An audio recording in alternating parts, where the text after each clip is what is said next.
اور یا حلالہ کو ایز اے زنا استعمال کر رہے ہیں، یعنی مذہب کو مس یوز کر رہے ہیں۔ لڑکوں کی وقت پہ شادی نہ ہونا، ان کا شادی کے لیے ترسنا، ان کو کوئی لڑکی نہ دے، نہ آپ پہ حج فرض ہے نہ آپ پہ عمرہ فرض ہے، آپ پہ تو وہ نماز بھی فرض نہیں اگر آپ کو یہ پتا ہو کہ میرا بچہ یا میری بچی اس وقت میری نگاہوں سے اوجھل کسی اور کے پاس ہے۔ آج کی مائیں ٹی وی دیکھنا ہے، فون پہ رہنا ہے، ونڈو شاپنگ کرنی ہے، پارٹیز کرنی ہے۔ آپ دیکھیں کہ زینب کیس کتنا مشہور ہوا، وہ ماں باپ کیا تھے؟ عمرہ کرنے گئے تھے، یعنی اپنا حج چھوڑ کے، اپنی معصوم بچی چھوڑ کے وہ عمرہ کے۔ السلام علیکم طیبہ ضیاء۔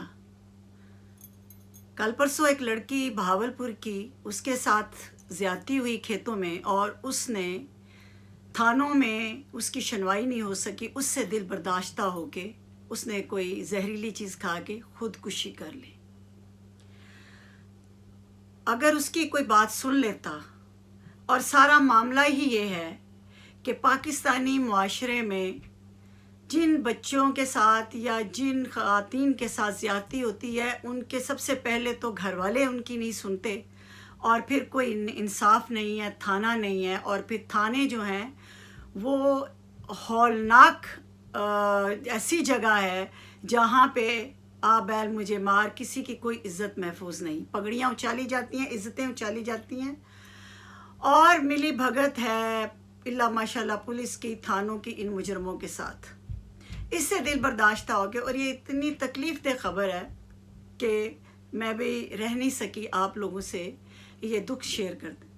اس کے علاوہ ایک اور وائرل ہے ویڈیو، اور وہ باپ نے، سگے باپ نے بیٹی کے ساتھ زیادتی کی، اور وہ بچی رو رہی ہے، اور اس نے کہیں 15 میں کال کی کہ خدا کے لیے مجھے بچائے، میرا باپ بار بار مجھے زیادتی کا نشانہ بناتا ہے۔ ایک اور ویڈیو وائرل ہے، اور وہ جو اس میں کسی نے بنائی ہے کہ دیکھو یہ بچی سودا لینے گئی ہے دکان پہ، اور کس طرح اس کو ہراسمنٹ کا سامنا ہے، اور وہ داڑھی والا شخص اس بچی کے جسم کو چھیڑ رہا ہے۔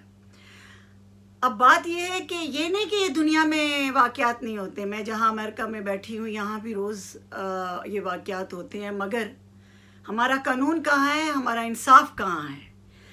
یہاں پہ مجرم کیفر و کردار تک پہنچ جاتا ہے۔ ابھی ہمارے شہر میں ایک علاقے میں گزشتہ برس ایک شخص نے اسکول ٹیچر کے ساتھ اس کے گھر میں جا کے زیادتی کی، اور وہ پہلے بھی یہ کام کرتا رہا ہے، کیونکہ یہ عادی مجرم ہوتے ہیں، یہ کوئی پہلی بار تو نہیں کرتے، اور اس کی خبر بھی آئی، اور بہرحال وہ جیل میں بند ہوا، اور یہاں پہ سزائے موت بھی دی جاتی ہے۔ یہاں پہ جرم کے مطابق کہ اس نے کیا کیا جرم کیا، دروازہ توڑا یہ جرم ہے، زد و کوب کیا یہ جرم ہے، پھر زیادتی کی یہ جرم ہے، پھر چوری کی، یعنی 8-10 ایلیگیشنز ہوتی ہیں، اور اتنی ہولناک سزا مل جاتی ہے۔ تو اگر یہاں آدھی رات کو بھی عورت جائے تو صرف اس کو یہ سکون ہوتا ہے کہ اگر کوئی میرے ساتھ زیادتی ہو یا کوئی میرے سے اس طرح بات ہو تو میں 911 کو کال کروں، یا کسی کو تو کوئی پہنچ جائے گا، یا اس طرح یہ ایک سیکیورٹی ہوتی ہے۔ تو یہ سیکیورٹی سب سے پہلے تو گھر سے ملتی ہے، ماں باپ سے ملتی ہے، ماں سے ملتی ہے۔ ماں کی یہ ڈیوٹی ہے کہ اپنے بچوں کو، چاہے وہ بیٹا ہو یا بیٹی ہو، اس کو اپنی نظروں کے سامنے رکھے۔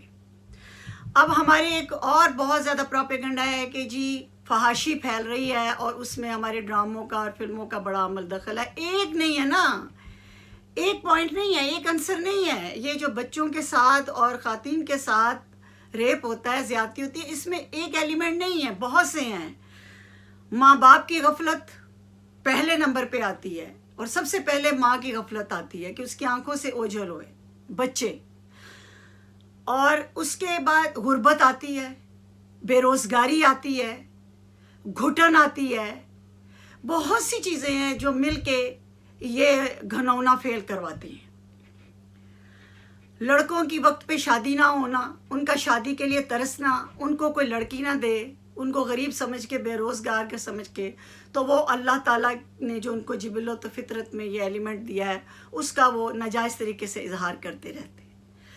تو یہ اس طرح کے واقعات پاکستان، انڈیا یا غریب ممالک میں، اور بلکہ غریبوں میں تو بہت ہی زیادہ ہوتے ہیں، جہاں بہت زیادہ جوائنٹ فیملی، بہت سارے لوگ، 10-12 لوگ ایک دو کمروں میں بیچارے غربت کی وجہ سے رہ رہے۔ اگر آپ کہیں فحاشی اور خالی لباس، صرف لباس کی بات ہو کہ جی لباس پورا نہیں پہنتی عورتیں، تو مجھے بتائیں یہ جو بہاولپور کی جس لڑکی نے خودکشی کی ہے، گاؤں کی، دیہات کی، جسے کھیتوں کے ساتھ کھیتوں میں لے جا کے زیادتی ہوئی، وہ تو یہ تو ہماری دیہات کی عورتیں تو پوری چادر لیتی ہیں، بڑا کورڈ لباس پہنتی ہیں، اور پھر کتنی ڈرامے فلمیں ان کے گھروں میں لگتے ہیں یا یہ دیکھتے ہیں، جس کی وجہ سے یہ غریب علاقوں میں اور غریبوں میں یہ واقع ہے، اور غریبوں میں زیادہ لباس پہنا جاتا ہے، پورا لباس پہنتی ہیں عورتیں.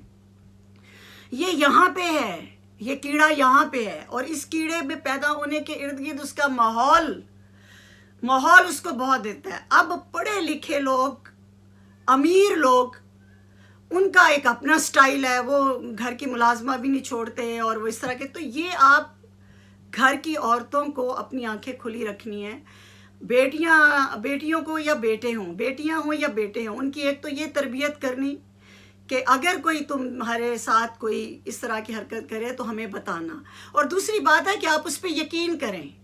ماں باپ یقین نہیں کرتے، باپ کو تو خیر بتایا ہی نہیں جاتا، لیکن ماں یقین نہیں کرتی. پھر یقین کر لے تو وہ اپنے سگے شوہر کو نہیں بتاتی، اس بچے کے سگے باپ کو نہیں بتاتی، چھپاتی ہے کہ یہ ایسا جرم ہے. اس سے کیا ہو رہا ہے کہ پاکستان سوسائٹی میں یہ جرم نہ صرف پھیل رہا ہے، بلکہ اب سوشل میڈیا کی وجہ سے آئے روز ہاریبل چیزیں دیکھنے کو ملتی. تو کیا ہم کبوتر کی طرح آنکھیں بند کر کے چپ رہے ہیں، یا ہم موازنہ کرتا رہیں کہ ویسٹ میں زیادہ ہوتا ہے یا ایسٹ میں یہ جرم زیادہ ہوتا ہے، یا ہم یہی کہتے رہیں کہ فحاشی ٹی وی سے پھیل رہی ہے، فلموں سے پھیل رہی ہے، یا ہم یہی کہتے رہیں کہ نہیں جی عورتیں پورا لباس نہیں. بھائی چادروں دوپٹوں والی کو نہیں بخشا جاتا، وہ پوری چادر دوپٹہ لے کے جو دکانوں پہ اس کو بھی گھور گھور کے دیکھتے ہیں، ہاتھ لگاتے ہیں، چھیڑتے ہیں. کیا یہ آپ عرب ممالک میں دیکھیں، صرف وہاں کنگڈم ہونے کی وجہ سے وہ اپنے کیسز ہائی لائٹ نہیں کرتے، میڈیا میں نہیں آنے دیتے.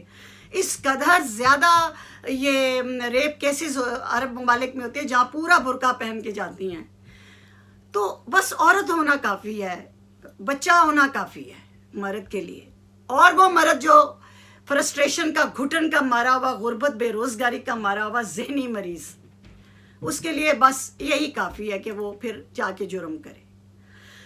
سگے باپ بھی نہیں ہے. یہاں پہ بھی میں شیلٹر ہوم میں ایک دو گئی ہوں، اور وہاں پاکستانی لڑکی ایک دو کا میں نے جب واقعہ سنا تو سگا بھائی، سگا باپ. تو ایسا کریں کہ شریعت میں واپس آ جائیں اس معاملے میں. شرع میں شرم نہیں، لیکن پتہ نہیں ماں باپ اپنے بچوں سے بات کیوں نہیں کرتے، کیوں نہیں بتاتے کہ دیکھو جب بھی کوئی ایسی چیز فیل ہو تو ہمیں سب سے پہلے بتاؤ. اور کیوں نہیں اپنے بچوں پہ یقین کرتے، اور پھر کیوں نہیں اپنے بچوں کا ساتھ دیتے، کیوں چھپاتے ہیں، کیوں ٹرسٹ کرتے ہیں چاچا، ماما، پھپھا، خالو، ملازم، ڈرائیور، باپ، بھائی، کیوں مرد پہ کیوں ٹرسٹ کرتے ہیں. اور اس میں صرف بچیاں نہیں، بچے بھی ہیں. میں خود یہاں پہ سٹوری سن چکی ہوں، پاکستانی کی سٹوری سن چکی ہوں کہ باپ نے بیٹے کو نہیں بخشا، باپ نے بیٹی کو نہیں بخشا. تو اسلام آپ کو کیا بتاتا ہے؟ شرع آپ کو یہی بتاتی ہے نا کہ 7 سال کا بچہ ہو جائے بیٹا تو ماں بھی اپنے سے الگ کر دے. اس سارے کے پیچھے نفسیات ہے. اپنا ریلیجن پڑھیں، بلکہ ہر ریلیجن کے اندر یہی چیزیں ہیں کہ انہوں نے سائیکولوجیکلی بتایا ہے کہ بچوں کو آپ نے ریز کیسے کرنا ہے، اور بیٹی کو باپ جو ہے اپنی گود میں کس طرح بٹھائے، نہ اس کے ادھر ادھر بوسے لیتا پھرے، ساتھ چمٹاتا پھرے. طریقہ بتایا ہے کہ بیٹی بھی 4-5 سال کی ہے تو اس کو آپ پجامہ پہنانا تاکہ اس کے اندر حیا اور شرم آنی شروع ہو، اور باپ اور بھائیوں سے اس کو تھوڑا الگ رکھیں. کو ایجوکیشن سے یا مخلوط مرد و عورت کے اس سسٹم سے تو ہم اب نہیں نکل سکتے، لیکن یہ حقیقت ہے کہ جہاں مرد اور عورت مخلوط ایجوکیشن ہے یا جابز ہے، جہاں مرد ہیں اور عورتیں بھی ہیں، جہاں لڑکے ہیں اور لڑکیاں بھی ہیں، وہاں پہ یہ زیادہ سٹوریز آتی ہیں، یہ زیادہ واقعات ہوتے ہیں. تو ہمارے دور میں جب ہماری مائیں کسی کی مہندی پارٹی پہ یا کسی پارٹی پہ جانے نہیں دیتی تھی، اور اگر جاتی تھی تو ساتھ لے کے جاتی تھی اور ساتھ لے کے واپس گھر آتی تھی. کزنز کے ساتھ فرینک نہیں ہونے دیتی، ملازموں کے مرہون منت نہیں چھوڑتی تھی، کڑی نظر سونے کا نوالا اور شیر کی نگاہ سے دیکھتی تھی. تو اس وقت ہمیں برا لگتا تھا، لیکن آج ہمیں سمجھ آتی ہے کہ نہیں، وہ لوگوں کو، وہ ہمیں درندوں سے بچاتی تھی ہماری مائیں. آج کی مائیں ٹی وی دیکھنا ہے، فون پہ رہنا ہے، ونڈو شاپنگ کرنی ہے، پارٹیز کرنی ہے، کمیٹی پارٹیز کرنی ہے، یہ کرنا ہے، وہ کرنا ہے، اور انہیں یہ تک اندازہ نہیں کہ یہ گھر میں ان کے گھر میں سانپ ہیں، وہ جن کے پاس اپنے بچوں کو چھوڑ جائے. اب آپ دیکھیں کہ زینب کیس کتنا مشہور ہوا. وہ ماں باپ کیا تھے؟ عمرہ کرنے گئے تھے، یعنی اپنا حج چھوڑ کے، اپنی معصوم بچی چھوڑ کے وہ عمرہ کے. اب سازر جب واقعہ ہو جاتا ہے تو ترس بھی آتا ہے، ہمدردی بھی آتی ہے. اب بندہ کیا کسی کو کہے؟ نہ آپ پہ حج فرض ہے، نہ آپ پہ عمرہ فرض ہے، آپ پہ تو وہ نماز بھی فرض نہیں. اگر آپ کو یہ پتا ہو کہ میرا بچہ یا میری بچی اس وقت میری نگاہوں سے اوجھل کسی اور کے پاس ہے، سب سے پہلے آپ کو نماز پڑھتے وقت مسجد میں جوتی تو سامنے رکھنی یاد رہتی ہے، اپنا بچہ سامنے رکھنا یاد نہیں رہتا. نیو بورن سے لے کے جب تک آپ کا بیٹا بیٹی اپنے پیروں پہ کھڑے ہو کے شادی شدہ نہیں ہو جاتے، جب تک ماں باپ کی ڈیوٹی ختم نہیں ہوتی. مجھے تو سمجھ نہیں آتی وہ کون سے ماں باپ ہیں جن کے پاس اتنا ٹائم ہے سوسائٹی کے لیے، سیاست کے لیے، گوسپ کے لیے. اور شاید یہ رزق حرام آ رہا ہے جس کی وجہ سے واقعات بھی زیادہ پاکستان میں بڑھ رہے ہیں. حرام کھا رہے ہیں، حرام کھلا رہے ہیں، جھوٹ بول رہے ہیں، جھوٹ سکھا رہے ہیں، چغلیاں غیبت کرتے ہیں اور وہی کچھ اپنے بچوں کو سکھا رہے ہیں. اور یہاں تک ہو رہا ہے کہ طلاق دیتے ہیں پھر شادی، طلاق دیتے ہیں پھر شادی، اور یا حلالہ کو ایز اے زنا استعمال کر رہے ہیں، یعنی مذہب کو مس یوز کر رہے ہیں. یہ لعنتیں اور یہ نحوستیں اور یہ بے برکتیوں کا رزلٹ ہے کہ آج سگے رشتوں سے اپنے ہی تمہارے بچے محفوظ نہیں ہیں. خدا کا خوف کرو.